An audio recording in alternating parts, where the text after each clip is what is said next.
So hi everyone, my name is Phidias Diamandis. I'm a neuropathologist at the University Health Network, and I've been asked to talk to you today about vascular pathologies, and I've entitled this lecture Vascular Neuropathology, specifically focusing on the hypoxic ischemic injury. This is a lecture I prepared for the Surgical Pathology Continuing Education Conference, and I'm glad I'm also able to share it here on NeuroPsyQ.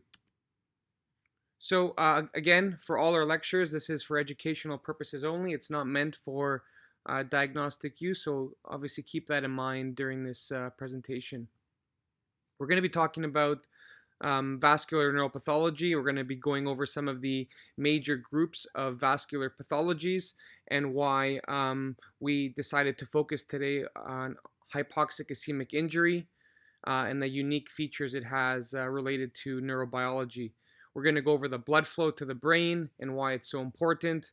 We're going to give definitions about hypoxic ischemic injury, go over the really interesting pathophysiology, and then look at some pathology to consolidate the learning.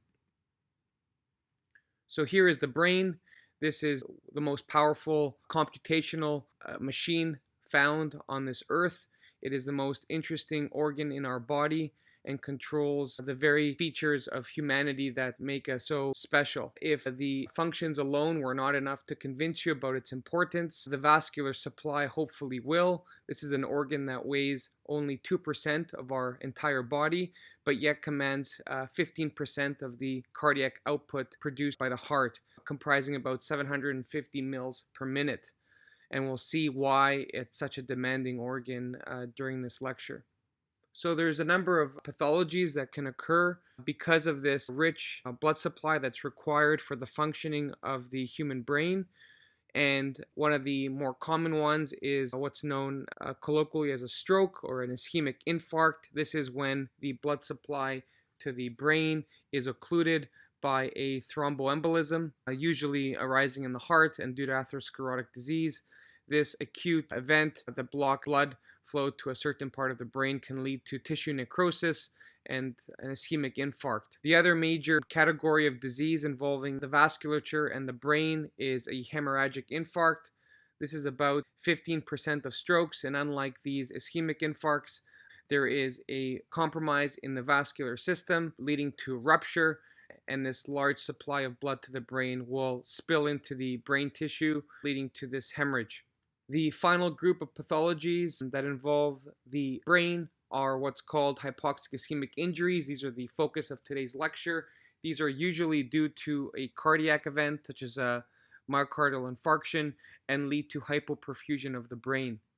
Now, not only will I try to convince you that these are, in fact, the more interesting types of pathologies found in the brain for people in this field, it is also the most important one because unlike these other pathologies that are easy to spot and sample during the macroscopic exam, the pathology of the hypoxic ischemic injury is much more subtle and requires a strong knowledge of its pathophysiological patterns to adequately sample the brain to be able to examine the extent of its disease and make clinical pathological correlations that are appropriate. So as we mentioned, the brain commands a massive amount of blood to circulate through its tissue and provide nourishments and oxygen to allow it to carry out its normal function. This is not equally distributed within the brain. The gray matter, which is the location of our neurons within the brain, command about 4 to 5 times more blood per unit tissue volume, and the white matter, which is where the axons and the oligodendrocytes lie, are much less energy demanding. When this flow rate falls to 10 to 12 milliliters per 100 grams per minute, tissue death or infarction can occur, and this is because the brain, unlike many other organs, have a limited amount of storage of nutrients such as glycogen and glucose to allow it to carry out its function and survive during periods of nutrient deprivation. Within 5 to 10 minutes of reduced blood flow to the brain, you can have ischemia or tissue death. And within 15 minutes, if this blood supply is not restored, 95% of the brain's neuronal compartment can be damaged. So very dire consequences when this blood flow is not maintained. So how does the brain maintain this blood flow? It uses what's called autoregulation to maintain a sufficient cerebral blood flow at all times.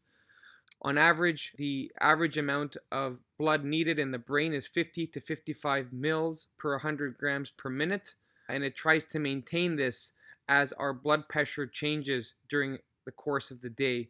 Obviously, we don't want our blood pressure to have a dramatic influence over the amount of blood that the brain receives, or else that could be very dangerous. And thus, the brain has an intricate way to maintain the blood flow, as we'll see. So, how is blood flow maintained? Well, there's two ways. You can either increase the cerebral perfusion pressure or decrease the cerebral vascular resistance.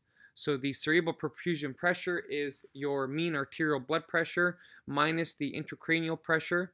And so one of the other determinants of what may reduce blood flow to the brain is a tumor, edema, or any sort of intracranial mass. But again, the major component driving cerebral blood flow is your systemic blood pressure. So how is the brain able to maintain consistent flow as our blood pressure changes during the day? It adjusts the vessel diameter and cerebrovascular resistance as a result by changing the diameter of the vessels. And you can see here, as our blood pressure increases, the vessels will decrease in size to ensure that not an excess amount of blood flows to the brain. Of course, this can have detrimental effects, especially if they dilate and rupture. But after a certain amount of high blood pressure, this risk obviously increases. Now, when blood pressure falls, the brain can dilate its vascular supply to increase blood flow by decreasing cerebrovascular resistance, and it can do this up to about a blood pressure of 50 millimeters of mercury. But after then, the pressure within the brain will cause the blood vessels to collapse and ischemia to occur. So this is the mechanism by which the brain can precisely monitor and regulate its blood flow throughout the day. Now, of course, we know that this is an average amount. How does the brain deliver the precise amount of blood and glucose to the areas where it needs it the most? And this is another concept that's important for this lecture, known as neurovascular coupling. Not only does gray matter need more energy, but it also is required in electrically active neurons, and it does this by a process known as cerebral vascular function.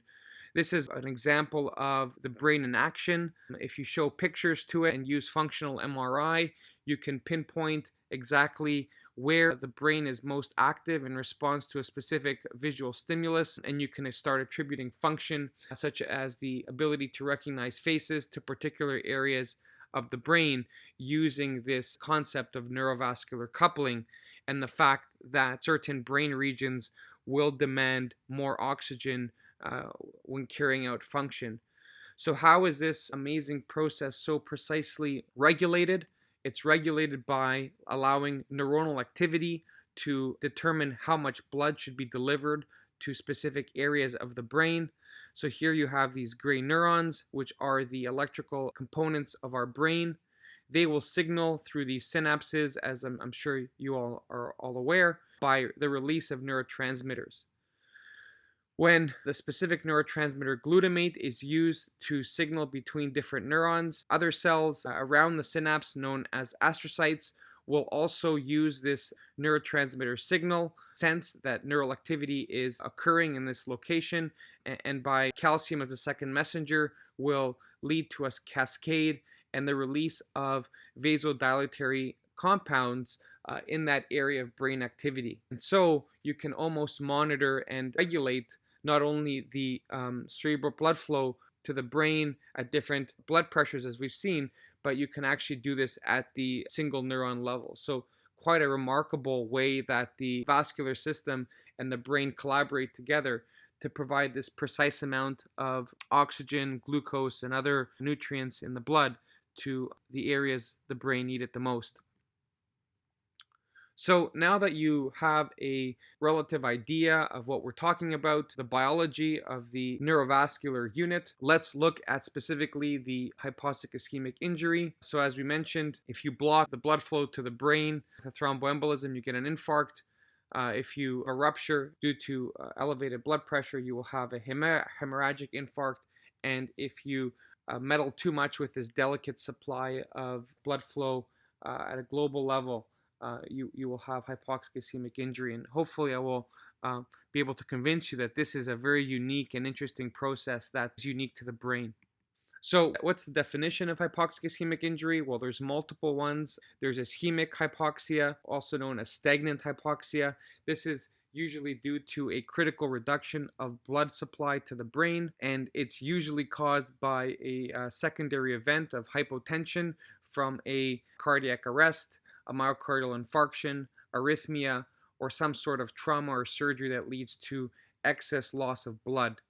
Anything that really causes hypotension will put the brain at risk for ischemic hypoxia, but other things to consider are an increased intracranial pressure. As we mentioned, this is a component of the cerebral perfusion pressure, and as we'll see, a special circumstance known as the non-perfused brain is the most severe form of ischemic hypoxia.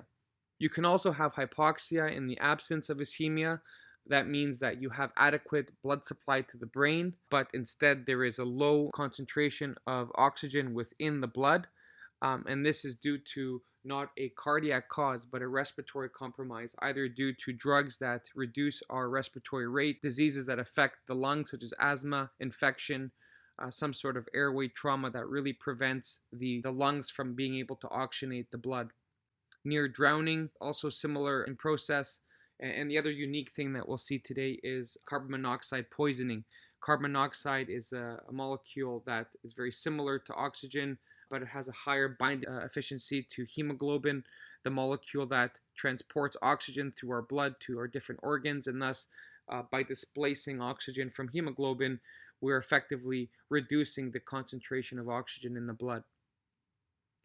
As we'll see, it also seems to have a direct effect on heme-rich areas of the brain, namely the basal ganglia, and this can have some devastating consequences within the nervous system. Prolonged status epilepticus is another way of effectively causing hypoxemia. This is when overactivity of the nervous system due to continued electrical firing during an extended period of epilepsy can outstrip the blood's oxygen by requiring massive amounts of oxygen beyond what can be given by the blood circulation. There's also something called histogenic hypoxia. This is when the brain tissue is unable to utilize oxygen. This is usually due to some toxicity that affects the mitochondria, such as cyanide or sulfide poisoning that affects mitochondrial oxidative respiration, and again effectively reduces the ability of the brain to use oxygen to carry out its function.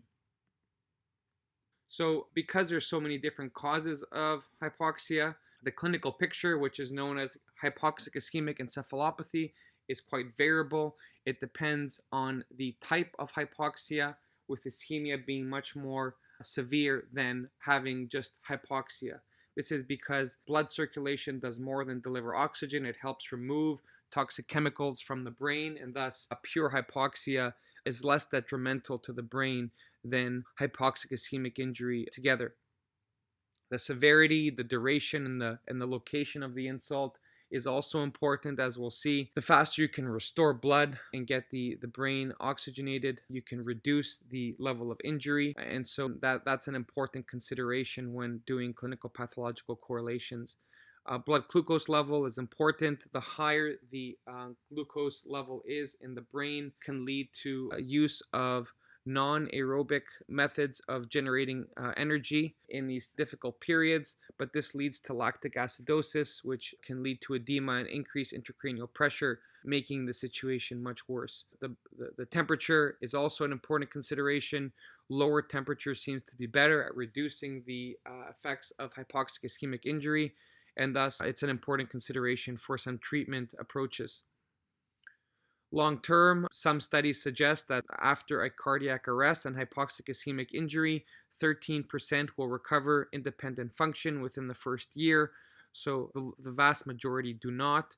And signs of good prognostic outlook are papillary light reflex, spontaneous eye movement, and limb movement early on following this insult. So this is quite intuitive. If there is function shortly after the insult, then the chance of a positive recovery are higher. Imaging and electrophysiological studies to examine the activity of the brain following injury is also helpful. Here's a CT scan of a totally normal brain. You can make out the white matter and this cortical ribbon quite easily. Unfortunately, in this brain here, this gray-white matter distinction is lost. And so imaging and electrophysiological studies also provide some prognostic value in predicting how patients will recover from this challenging disease. So let's look at some of the pathophysiology now that we understand what hypoxic ischemia means. And this is really the interesting part of this disease. It's known as selective neuronal necrosis. This is not a non-specific necrotic event where all cells die, such as in ischemic infarcts due to thromboembolism. This is a very coordinated process where only a selective group of cells, specifically the neurons, die at a much higher frequency than other cells in the brain, such as the glial cells, the astrocytes, and the oligodendrocytes. As we'll see, even within neurons, there are specific neurons that are more sensitive to others, and there's intriguing reasons why this is so. So why does the brain need so much oxygen and glucose? This is to generate ATP to maintain the resting membrane potential of neurons. So as we know, neurons use electrical activity to relay messages and activity within the brain, but to do this in a very effective and spontaneous manner, they actually are required to maintain a resting membrane potential, which is, for whatever reason, minus 70 millivolts at all times. It does this by using an ATP-dependent sodium-potassium pump, where 3 sodium molecules are pumped out of the cell in exchange for 2 potassium pumps. This unequal segregation of positive charges leads to the negative 70 millivolts, which needs to be constantly maintained, as there are other channels in the neuronal cytoplasm where these channels can leak back into their respective compartment and reduce this resting membrane potential. So the neuron has to constantly pump out these molecules at all times to maintain these resting membrane potentials. And this is why, even though you often hear in the social media that we use 10% of our brain, you can see why even maintaining it in a resting state is a highly energy dependent process. So what happens when you run out of energy supply? So the brain has limited glycogen stores, as we mentioned, and if you cut off blood supply to the brain within 1 to 3 minutes, the ATP available will be completely depleted, and thus these resting membrane potentials will spontaneously depolarize even without any signal, leading to the neuron firing this action potential down to the synapse and releasing neurotransmitter. This neurotransmitter, of course, is how neurons communicate. Glutamate for the excitatory components of our neural connections, and that's usually normal and required for synaptic activity.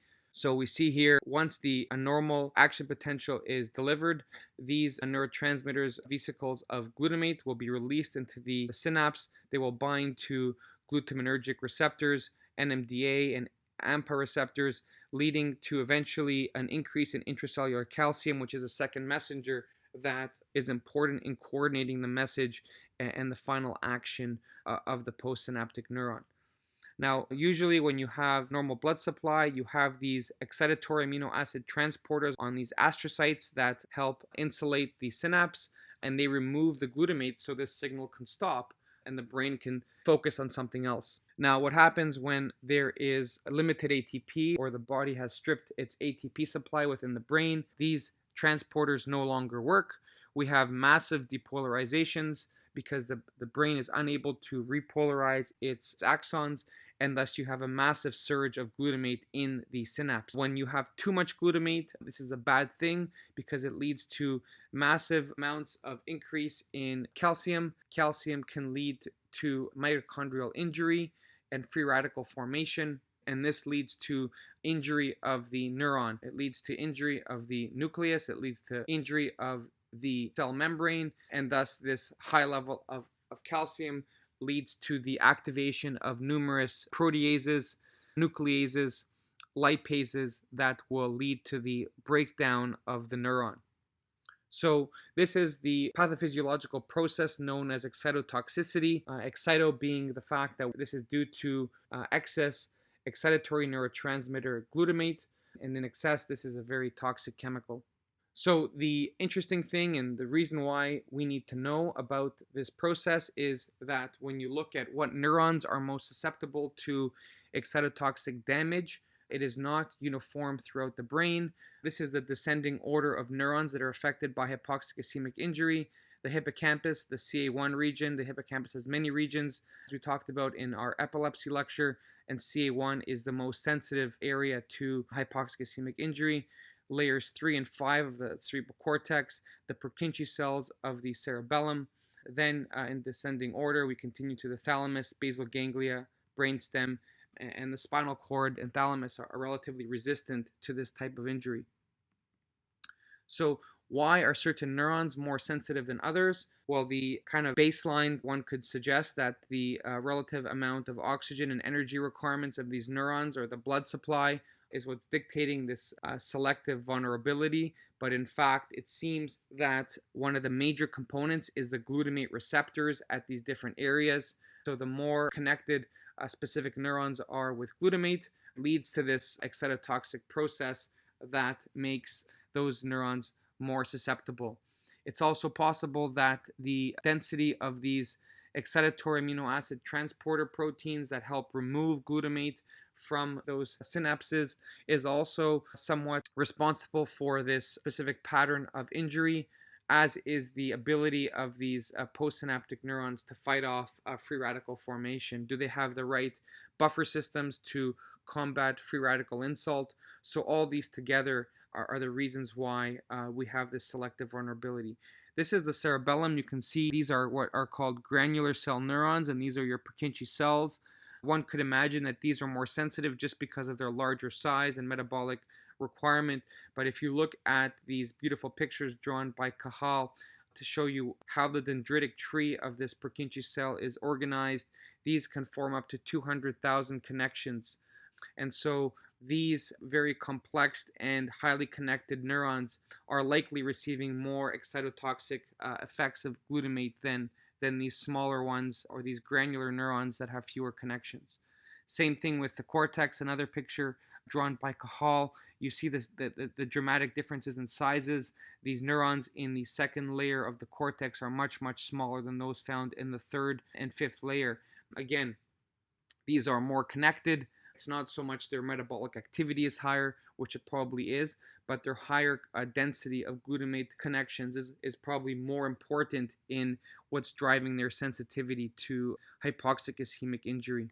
Some of you may be working in settings where you're looking more at brains of infants or fetuses, and this is important because the relative sensitivity of the brain changes with time. So in the adult, you want to look at the cortex, these layers 3 to 5, again, specifically looking at the hippocampus and the cerebellum, but in the infant, the sensitivity is very different. It affects more of the basal ganglia and other aspects of the hippocampus depending on age, such as the subiculum in fetuses. So it's important to not only be aware that this is a very unique disease, but also one that changes with time. Again, due to neuronal maturity, do the neurons have the correct buffer systems to fight off free radicals formed by excess calcium production? The connectivity, have these glutamatergic synapses formed? And the vascular supply in the infant, there is this thing known as periventricular leukomalacia, or a damage of the white matter. This is probably likely due to not only the increased sensitivity of the oligodendrocyte precursor cells early on in life, but also due to the watershed areas being in this white matter area compared to those found in the adult, which are more in the cortical regions. So important thing to consider depending on the practice that you are involved in. Okay, so hopefully that gave you a nice brief overview of the pathophysiology of hypoxic ischemic injury. Now let's look at some of the pathology to consolidate some of these principles. So pathology will vary depending on the age of the event in the acute and subacute phase. The duration is also important, as we mentioned before. If it's a very acute hypoxic event just before death, this is obviously an autopsy, the brain may look completely normal and you may not see anything.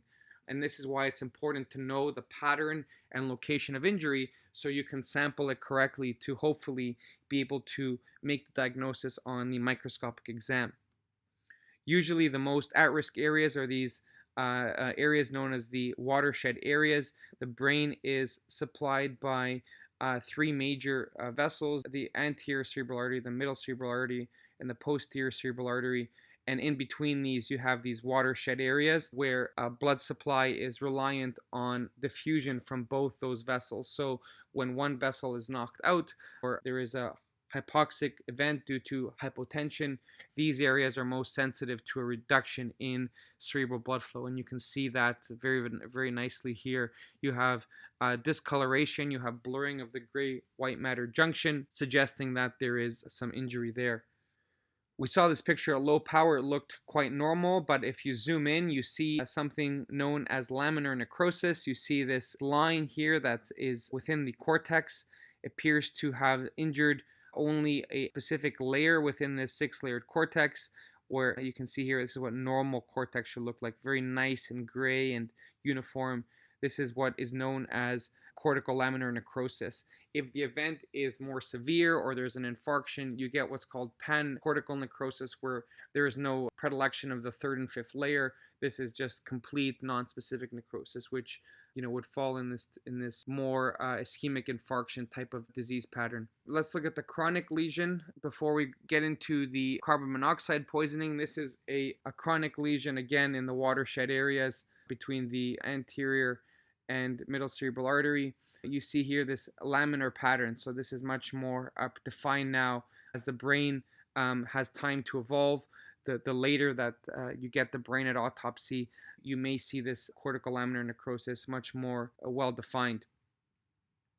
The other thing you'll notice is that when you compare it to this unaffected area of the cortex, in the chronic stage, there is also cerebral atrophy that you may see that, again, indicates that this is disease far in its evolution. This is just showing this more clearly. You have a control brain here and then a hypoxic ischemic brain.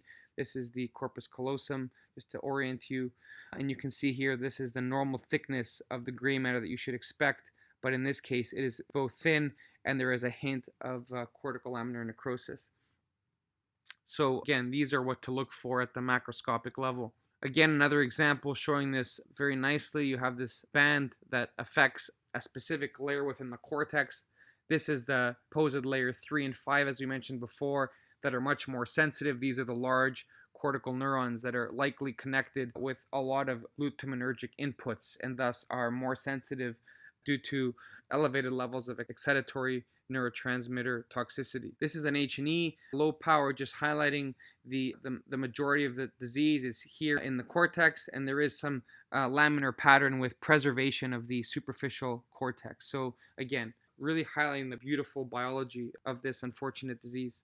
This is a brain from a patient with carbon monoxide poisoning. This is obviously taken in the majority of cases as a method of suicide, but of course, there are also many accidental causes of carbon monoxide poisoning, usually from household appliances that are old or have not been well maintained. These can build up in enclosed spaces to levels which may be toxic to inhabitants. So the pattern here is you have this symmetric global pallidus involvement, where you have an increase in the colorization of the globus pallidus, usually sparing the putamen, and this is a classic picture of carbon monoxide poisoning. It's important to note that although this is characteristic of carbon monoxide poisoning, it's not specific and can be seen with other types of injury, including cyanide poisoning, heroin overdose, and so when you see it, don't make the conclusion that this was due to a specific toxin. It really needs to be correlated with the clinical picture. This is a more chronic state where you're now getting kind of cystic degeneration and necrosis of the globus pallidus patient from carbon monoxide poisoning, very characteristic pattern.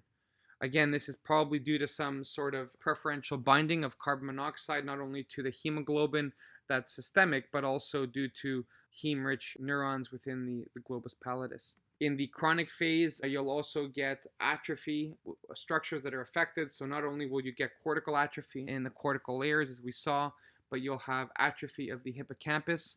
You can see here, this is just an asymmetric atrophy of the hippocampus. This one looks of normal size. It's filling up the inferior part of the lateral ventricle, whereas this one is much smaller and you have increase in the ventricular space, suggesting that you have hippocampal atrophy. And this is just the H&E showing the reverse. This is a normal sized hippocampus with a nice dentate gyrus and a nice cornua manis here, whereas here it's shriveled up and probably gliotic. So the important thing here is that if you just see this in isolation, don't assume it's from hypoxic ischemic injury. You can get this in epilepsy and specific types of dementia, so you want to correlate it with the clinical picture. One thing to note is that if it's usually due to a hypoxic ischemic event, it should affect both hippocampi equally, whereas in this one case here, it is asymmetric, and thus a diagnosis of epilepsy or hippocampal sclerosis due to epilepsy would be something I'd favor more. So microscopically, you have, again, selective neuronal necrosis. This is a normal H&E showing these very large neurons with prominent nucleoli and this vesicular chromatin pattern. And these smaller cells within the neuropil are your glial cells. What you'll notice is that this is a picture of a hypoxic ischemic insult. You have the neurons, they're shriveled up, they're much smaller, they're pycnotic, and the nuclei become less distinct. This is due to the break of the nuclear membrane, chromatin degradation, which is the key component of the cell that takes the basophilic dye of the hematoxin eosin stain, the hematoxylin. So when you have degradation of your DNA, the ability of the hematoxylin to bind to neurons is decreased. So you have this separation between the eosinophilic cytoplasm of the neurons and the basophilic nucleus is more subtle, and you get these anoxic neurons. Notice that the hematoxin still binds to the glial cells, again showing that the selective neuronal necrosis affects the neurons much more readily than the glial cells of the brain. It's noteworthy that this requires 4 to 6 hours to occur. This is not instant. So if the patient dies shortly after the hypoxic ischemic insult, this will not be present on the autopsy. So just keep that in mind. If the patient lives more than 2 weeks, these neurons will by then degenerate and be gone. So if you don't see them, again, correlate with when the event happened to make sense of the clinical picture. And again, these occur in a very stereotypical pattern based on the severity. So you do need to sample the hippocampus, the cortex, the cerebellum with the Purkinje cells to really show the severity of disease. Here's the hippocampus. These are normal pyramidal neurons of the cornua manis. You can see again the prominent nucleoli in these large neurons. And then this is a hippocampal section where you see anoxic neurons. You see the basophilia of the nucleus is disappeared. It's much more eosinophilic. These are the so-called red dead neurons. This one is probably a little bit more chronic, as we see there is cellularity around it. This is glial proliferation, as we'll see is a feature of this disease in its chronic state. Here is another high-power view of this disease. In the CA1, you see the anoxic neurons with nuclei that are very difficult to recognize. Here is the cerebellum. We see these beautiful Purkinje cells in the normal cerebellum with a prominent nucleolus, whereas in the hypoxic ischemic injured brain, again, they shrivel up, they become smaller, and their nucleus becomes more eosinophilic. So again, something to look for throughout the brain.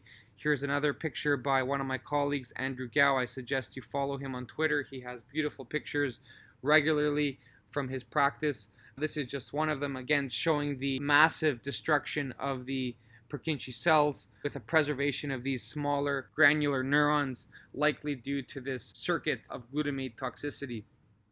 Here we are in the basal ganglia. This is what normal basal ganglia should look like. We see these pencils of Wilson which are large bundles of white matter connecting these structures together. Again, the neurons can be quite large and have this prominent nucleolus.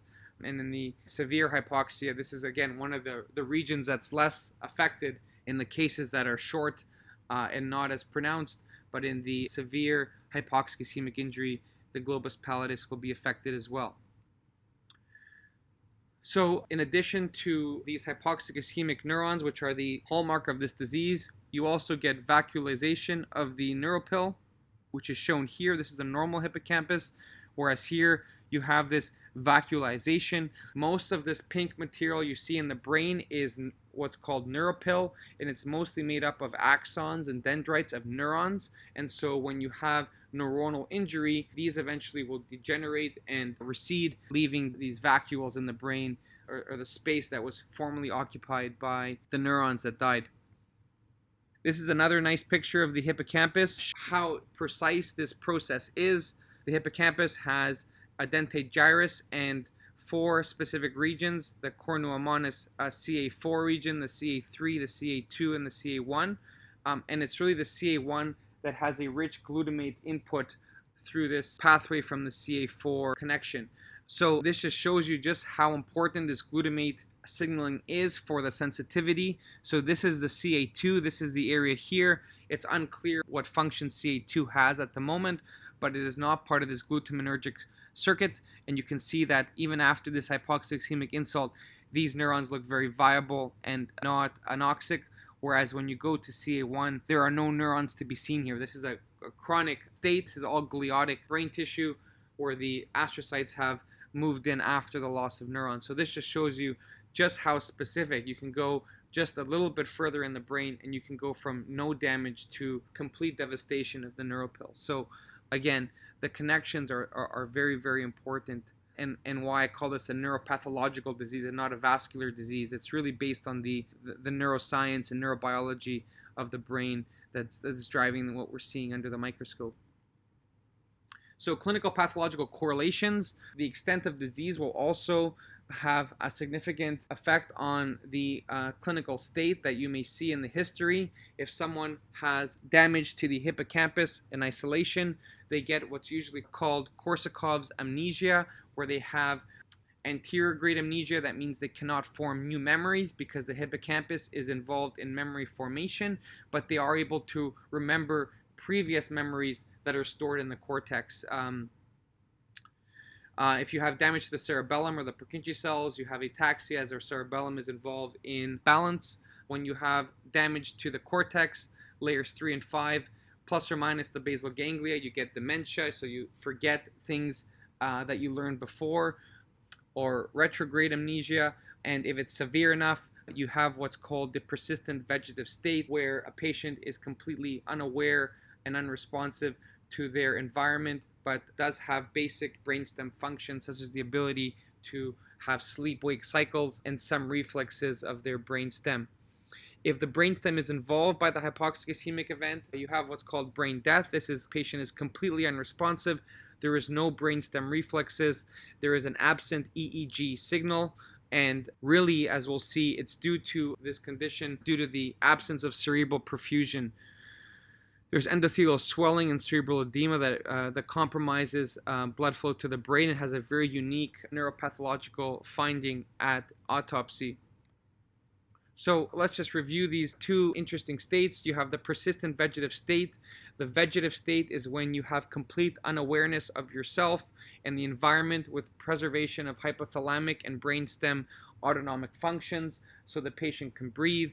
They have some reflexes, but are otherwise unaware of their surroundings. If this lasts longer than a month, you're in a so-called persistent vegetative state. And there are many etiologies, with hypoxic ischemic injury being one of them. Accidents is another one, diffuse axonal injury. Brain death, this is when you have a severe hypoxic ischemic event, and not only is the cortex affected, but also the deep nuclei and the brainstem. And what happens, as we'll see, you have what's called a no-reflow phenomenon that leads to complete absence of perfusion to the brain.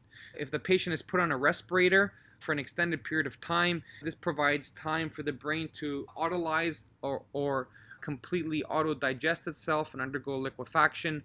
And this is sometimes called the respirator brain and is kind of the end stage of autolysis. There's no inflammation or macrophages or gliosis here because there's no energy for these cells to turn over the brain.